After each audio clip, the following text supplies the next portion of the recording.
ก่อนที่จะออกมาเปิดใจในมื้อนี้เคยลมผู้บ่าวทางใดอยู่บ่ก็มีลมอยู่มันบ่แต่ยังบ่ได้เป็นสู้เป็นแฟนเอาแบบลมแบบสถานแบบคนรู้จักกันแมันบ่ดูแบบส่วนหลายกับแต่บ่ได้ไปต่ออื บ่ได้ ม ไปแบบแล้วก็หาย กับทักทายสบายดีและสวัสดีเด้อ FC ฮักแพงกันบนสุขุทุกคนเนาะบ่ว่าจะเป็นภายในหรือว่าต่างประเทศก็ยินดีต้อนรับเข้าสู่ช่องสาวเมยบันไปแล้วเนาะพวกพ่อกับสาวเมยกับมื้อนี้ก็ได้เดินทางมาหาทางสาวโสดเปิดใจเนาะก็ทางสาวเมยเองก็สิได้เข้าไปหาทางเพิ่นเนาะเพราะว่าทางสาวโสดคนที่นี่ก็ได้เปิดใจเลยเนาะตอนนี้มื้อนี้เพิ่นก็สิอยากเปิดใจอีกเทื่อนึงเนาะหวังว่าเทื่อนี้อาจสิมีคนปิดอกปิดใจเพิ่น สาวคนนี้กันละลายคนอาจสิจืดจำคนใดเนาะคนเป็นสีใหม่สาวเมยก็ยังจืดโมเห็นเพิ่นเลยบ่รู้จักเพิ่นยังไงทางสาวเมยเองก็สิพาเขาไปหาทางสาวโสดก่อนเนาะวันนี้ก็คือฮอดเฮือนซานเพิ่นเป็นที่ต้อยเนาะโดยเปิดภาพมากับมาพบมาพอกับผู้สาวโสดเนาะโดย ได้สบายดี สบายดีเด้อสบายดีทางผู้สาวเพิ่นหลายผู้หลายคนก็จือเพิ่นเนาะ จือแน่บางคนก็มาใหม่ก็อาจจะบ่รู้จักเนาะแม่นก่อนอื่นทางเฮาก็สิขออนุญาตถามทางชื่อเอ้ยเป็นก่อนเนาะชื่อว่าจังไดเอ้ยชื่อสาวหนูน้อยเนาะโดยก็บางเทื่อทางเสมอเองก็สิขออนุญาตถามชื่อตามอายุเพิ่นเนาะเพราะว่าทาง FC ใหม่ของเสมอนั่นแหละเนาะ คือดนเลย แม่น หลายเดือนเป็นปีจังบ่ เลย2 ปีเลยแหละ นั่นแหละ อายุจักปีเปื่อย 37 27 ปี 27 ปี ถามเพิ่น อายุ27 ปีนี่เคยมีครอบครัวมันแล้วบ่ซั่น ย่าง ยังบ่เคยบ่แบบว่าก่อนที่จะออกมาเปิดใจในมื้อนี้เคยลมผู้บ่าวทางใดอยู่บ่ก็มีลมอยู่มันบ่ แต่ยังบ่ได้เป็นสู้เป็นแฟน เอาแบบลมแบบสถานแบบคนรู้จักกันแมันบ่ ดูแบบส่วนหลายกับแต่บ่ได้ไปต่อ อืม บ่ได้ไปแบบแล้วก็หายไป โอ้คุยแบบรู้จักชื่อเสียงแห่งน้ำเนาะแล้วก็เงียบไปจังซี่บ่ ไปบัดเดียวเดี๋ยวเฮาบ่รู้ใช่นี่ อืมคือความหมายแบบที่เงียบเนี่ยคือทางฝ่ายซ้ายเป็นเงียบเนาะโอ้ เขาก็บ่รู้ใช่ ดูก็คือในมื้อนี้คือโสดบ่ทันมีไผแม่นบ่อืม ได้โดนแล้วช่วงแต่ว่ามีแต่เฮ็ดแต่เวียกช่วงนี้แหละใครแน่ ช่วงนี้ใครแน่ แม่ ใครแน่แบบเบียบบ่หลายบ่ แม่เบิดปี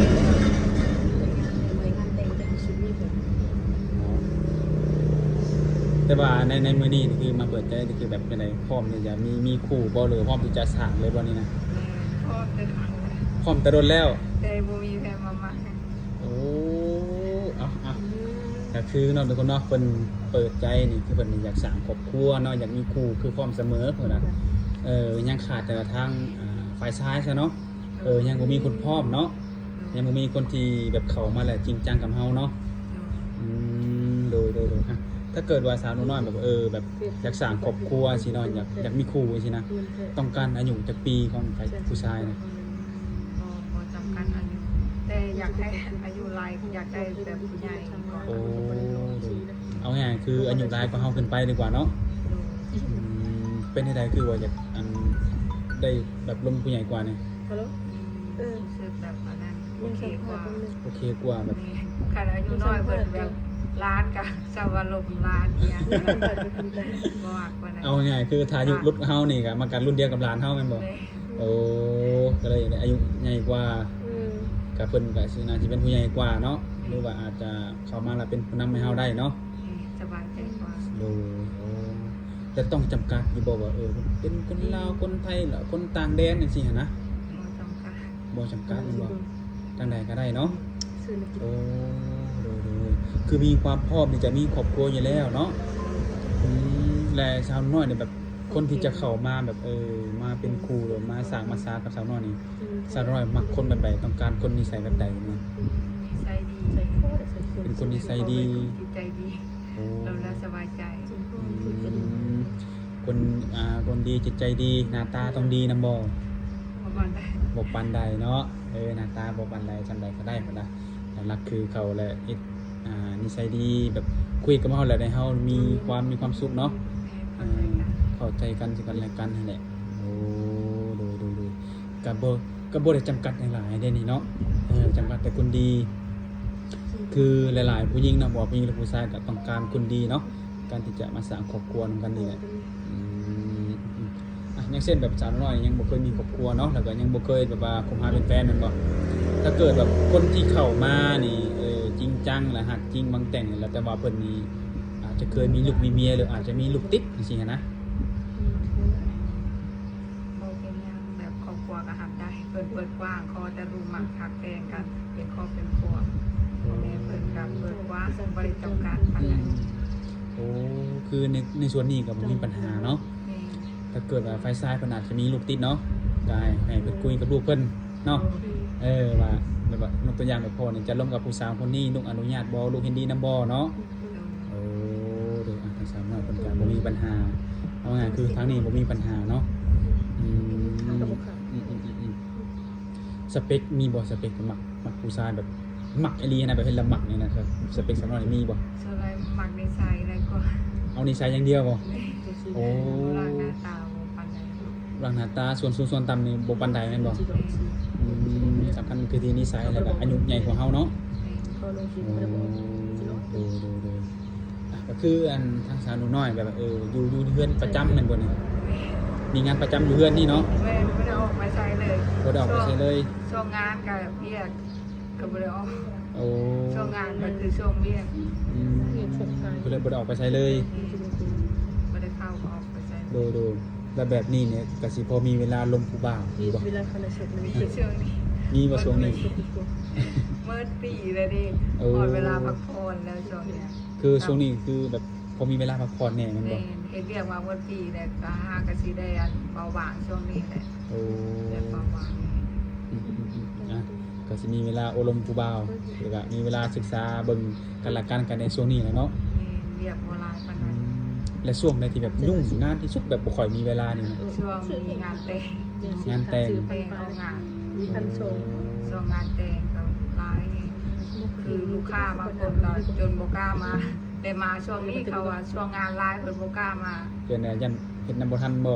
เขาว่ายันว่าหับเครื่องเขาเลยมาตัดช่วงนี้บางคนเขามาตัดไว้ อืม ช่วงงานหลายบ่กล้ามาแต่ก็ว่า เหมือนเขาฮู้เนาะ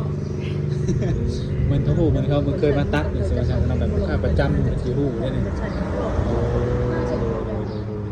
ก็คือมี ช่วงนี้ใครก็มาตัดเครื่องไว้ว่าแล้วยังได้ก็เอา แบบบ่มีเร่งเหมือนว่า แม่ ก็คือมันหมดยามที่แบบมีงานออกงานแล้วนี่เนาะ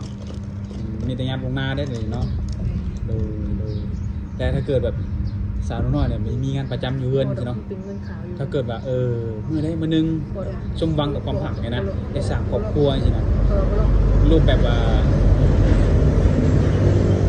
ออกเงินออกซ่านได้อยู่บ่นี่ ได้ ออกได้บ่ แม่ลงกับเขาเอื้อยแล้วเอื้อยก็ว่าทางนี้กูได้มาทางกะก็ยังให้ไปอยู่เราก็ไปโลดก่อนละเพิ่นสิเบิ่งพ่อเบิ่งแม่ โอ้ มีเอื้อยอยู่ใกล้ๆกันเต็มอยู่ อืม เอื้อยใกล้ ก็คือปรึกษากันแล้วเนาะไอ้น้องเนาะ ๆเวลาไปมาทางเลยก็จะไปก็ไปเพิ่นก็บ่ได้ว่าหยัง ดู พ่อแม่เพิ่นก็สิเบิ่ง สมมุติว่าไปสร้างครอบครัวธุรกิจตัวนี้สิเอาไปนำหมอไปเฮ็ดหุ้นซานต่อบ่ ได้ มันจะตุนวะ ได้ไปเฮ็ดอยู่ไสก็ได้ เพราะว่าอาชีพเป็นตัวนี่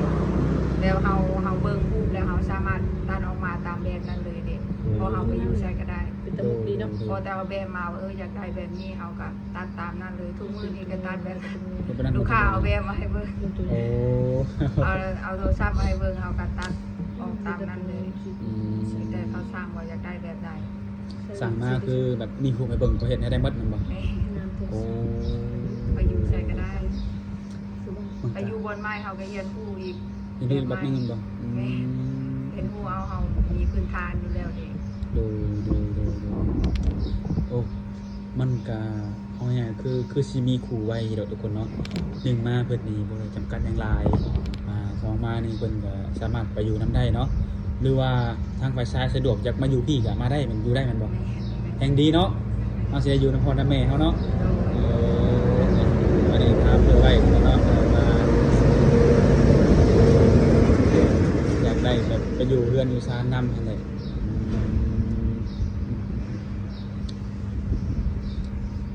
รายได้ดีบ่เฮ็ดงานตัวนี้ ก็พอได้อยู่ แบบ พอ เครื่อง ดีแล้วเขาต่อเติมไปเรื่อยๆเด้พัฒนาไปเรื่อยๆเขาได้เงินมาเขาก็ไปลงทุนโตเขาเปลี่ยนอยู่คนเก่าเด้เขาก็ไปซื้อเครื่องเข้ามาตกแต่งห้างเขาซื้อแอร์ซื้อยางอุปกรณ์ของเขาแนวสำคัญ มาเสริมห้าง แน่ นะแบบ เขาซื้อเครื่องไว้ยังบ้านเฮายามเฮาบ่มีเฮาก็ยังมีเครื่องเด็ก โดย ได้สานต่ออีกเฮาบ่มีเงินคืนเฮาซื้อเครื่องไว้แล้วเฮาก็หยิบได้ต่ออีก มีครับ มีค เดื รั อบ นนี้อะเครื่องอีหยังก็แพงเด้ แพงบ่ ซื้อ เลย ไว้ซื้อไว้แล้วดีลง มัน ทุนไว้ พอมันสิแพงขึ้นเรื่อยๆแม่นบ่ แม่เอาไว้อาศัยลงทุนไว้เอา โดย ไว้พอได้ลงทุนต่อพอได้เฮ็ดต่ออีก มีแบบหับตัดยิบส่งออกนอกอยู่บ่นี่ ชม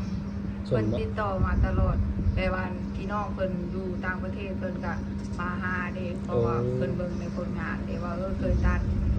โชว์นอกๆแล้วคนรู้จักหลาย อืม คนรู้จักหลายเพิ่นก็ติดต่องานต่อๆมาเด้แต่พี่น้องเพิ่นบอกมาเพิ่นก็มาหาต่ออีกพอเพิ่นไว้ใจพอเคยตัดเพิ่นได้รู้จักกันหลายเด้ แบบว่ามีผู้หนึ่งมาตัดแล้วคุณภาพมันดีเนาะก็เลยบอกต่อกันไปเลยแม่นบ่ เพิ่นแนะนำสมมุติลูกค้าเก่าเพิ่นเคยตัดเพิ่นก็ตัดนำอีกพอเคยลงกันแล้วเด้ โดย พอฮู้กันแล้ว อื ว่าม ต้องแก้ไขบ่ได้ ส่งทั่วประเทศบ่หรือต้องจำกัดประเทศส่ง ชมได้หมด ฮะ ชมได้หมดทุกประเทศ ทั่วประเทศเลย นี่ โอ้ทุกคนเนาะ FC เฮาว่าซั่นซะเนาะผู้ที่จะจัดงานแต่งหรือว่างานทั่วไปเนาะจะมีส่วนของงานนะซึ่งเป็นแพร่ไหมเนาะหรือว่าเป็นแพร่ต่างๆเนาะแมันบ่ ส่วนหลายค่ะคนลาวเฮาอะไรเพิ่นอยู่ประเทศนอกเพิ่นอยากได้งานแล้วเพิ่นติดต่อมา แล้วก็เอาไว้ออกงานเพิ่นก็สร้างตัดนำตลอด รวมแล้วได้สิตัดให้เจ้าของเลยเนาะ ครับแม่ในบ่ชุดเจ้าของนะ มีวางแผนไว้อยู่ว่าอยากตัดชุดเจ้าบ่าวเจ้าสาวให้เจ้าชุดเองอ่ะตั้งใจตัดตลอดตัดแล้วเฮาตัดเครื่องลูกค้าเนาะก็มีความฝันอยากใส่หั่นน่ะ ก็ตัดเกี่ยวไว้ตลอด เก็บไว้ตลอด แม่ ตัดแต่ชุดเจ้าสาวชุดเจ้าบ่าวยังตัดให้บ่ได้ชุดเจ้าสาวเจ้าบ่าวบ่บ่ ยัง ฮู้ บ่ ว่า หูเลยนะ สำฮู้ว่าเจ้าบ่าวสิมานี่ใส่ได้บ่ โอมหรืออ้วนเนาะ แต่ว่าพ่อแบบมีความฝันอยู่ว่าอยากตัดชุดให้แฟนนั่นน่ะแต่เปิดห้างไว้เราไม่เคยตัดให้เลยตัดแต่ให้ลูกค้า โดยสมมติว่าทาง FC นี่เนาะเพิ่นแบบว่าจะเป็นนุ่มๆเนาะที่ว่าคนที่แบบเคยร่วมน้ำเจ้าแบบนี้ค่ะนะเมื่อเพิ่นเห็นคลิปนี้จะบอกว่าจะพร้อมแบบนี้ค่ะเนาะคันเพิ่นติดต่อมาแบบนี้ก็สิร่วมน้ำเพิ่นอยู่บ่ ยังไม่แน่ใจ ต้อง ยังบ่แน่ใจ สไตล์ว่าต้องเบิ่งก่อนเนาะว่าคนที่สิเข้ามานี่เป็นคนแบบว่าคือลงกับเฮาแล้วมันเป็นอะไรๆมันบ่ แต่ว่าแท็กซี่ว่าอะไร ตั้งแต่ล้มไปสินะมีบ่คนที่เฮ็ดให้ชาวน้อยก็มักหักและจริงใจนำเนี่ย พอมีอยู่บ่ มีเอาแววเอาวาดผ่านว่าคนนี้แหละว่าเขาก็ตั้งใจเนาะคนนี้แหละสุดท้ายเขาแบบบ่นั่นแน่เขาก็ว่าตั้งใจคนนี้แหละเขาก็มั่นใจเนาะ แล้ววาดพันไว้เนาะเขาก็เชื่อคนง่ายเนาะ เชื่อคนง่ายแน่ แม่เขาว่าในได้เขาก็เชื่ออะไรว่าแล้วเหินเอาเงียบไปเขาก็ทำใจได้ว่าเขาก็เชื่อใจคือกัน คนที่ชาวน้อยอันคิดว่าเชื่อใจแล้วมันคิดว่าเป็นคนนี้เป็นคนใส่คนลาวหรือคนไทยหรือคนต่างประเทศนี่ คนไทย คือคนไทย สุดท้าย เงียบคือคนเงียบบ่ แม่เพิ่นจักสิว่านั่นแหละเพิ่นบ่สานต่อ คนประสานต่อเขาก็บอกว่าถึงได้บัดนี้เนาะ แม่เอาลงไผเอากระหมักแน่เนาะ โดย ก็มั่นใจคนนี้ได้ว่า ทำแบบนี้ได้สักแบบคนที่ชาวน้อยแบบมั่นใจนี่นะจะเพิ่นกลับคืนมาเนี่ยพร้อมมาขอเลยเนี่ยจะพร้อมบ่ เบิ่งก่อน ต้องเบิ่งอีกบ่ แม่น อืม เขาก็บ่ฮู้เขาเนาะเขาผิดหวังเทื่อนึงเขาก็บ่อยากมันได้เลย โอ้ก็คือแบบความสนใจห่างกันมันก็ลดลงมัน แม่ บ่ เขาก็บ่แน่ใจเนาะ บางทีแบบเพิ่นเงียบไปเพิ่นได้บอกว่าเป็นหยังสาเหตุหยังบางทีบ่แน่อาจจะกลับมาพร้อมเหตุผลก็มีเด้ มีคนที่เงียบไปยันว่าเป็นนั่นนี่ธุระนั่นธุระนี่นะพร้อมใช้โอกาสให้เพิ่นอยู่บ่ถ้าเพิ่นบอกเหตุผลนี่ เบิ่งแต่ความรู้สึกมันบ่อยากคือเก่า บ่อยากคือเก่าโอ้ แต่ตายแบบว่าเฮานี่มีความฝันเนาะวาดไว้คือคนนี้มันบอก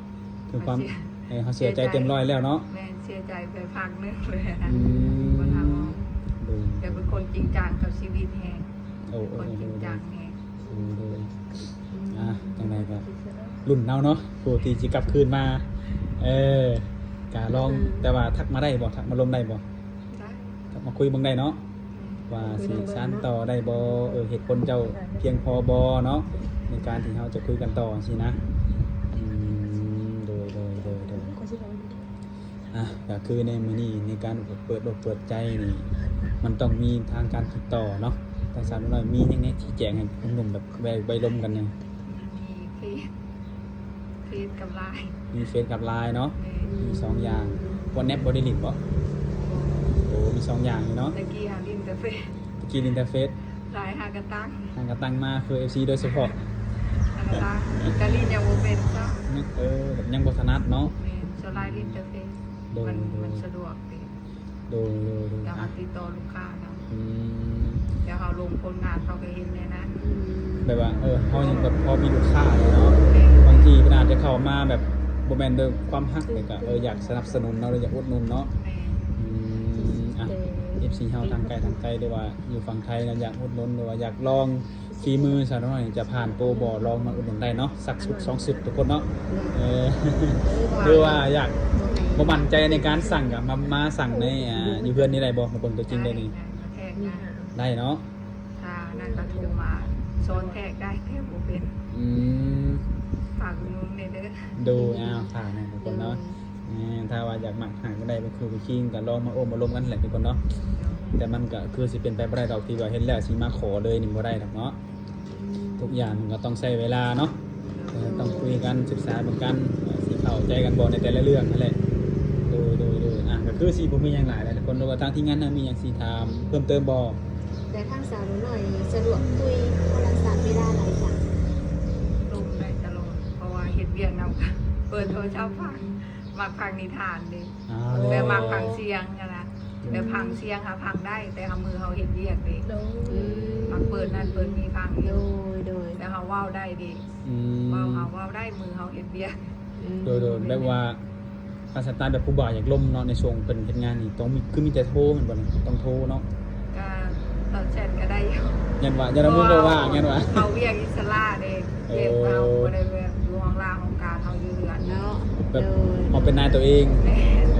ตอบได้เขาก็ตอบได้ โดยตามเวลาแล้วเนาะตามเวลาที่จะสะดวกเนาะสิให้เฮาวางตลอด24ชั่วโมงมันก็เป็นไปบ่ได้อีกตัวนี้ก็ได้ ก็โอเคเนาะบัดนี้เนาะ ก็คือสิบ่มีหยังหลายนี่แต่หากแบบว่าถ้า FC เห็นคลิปนี้แล้วของคาใจเนาะมีคำถามที่เฮายังบ่ทันถามให้เพิ่นหรือว่าเพิ่นอยากรู้นี่สามารถทักทายเข้ามาถามเป็นการส่วนตัวได้เนาะเอาลงเป็นการส่วนตัวกับเพิ่นได้ทุกคนน่ะ ไปส่งไปสิ โอเคทุกคนนะก็สิได้อำลาแล้วไปเลยทุกคนเนาะมีแต่ทางติดต่อกับทักทายกันมาหั่นแหละทุกคนเนาะส่งคลิปไปหั่นแหละเนาะ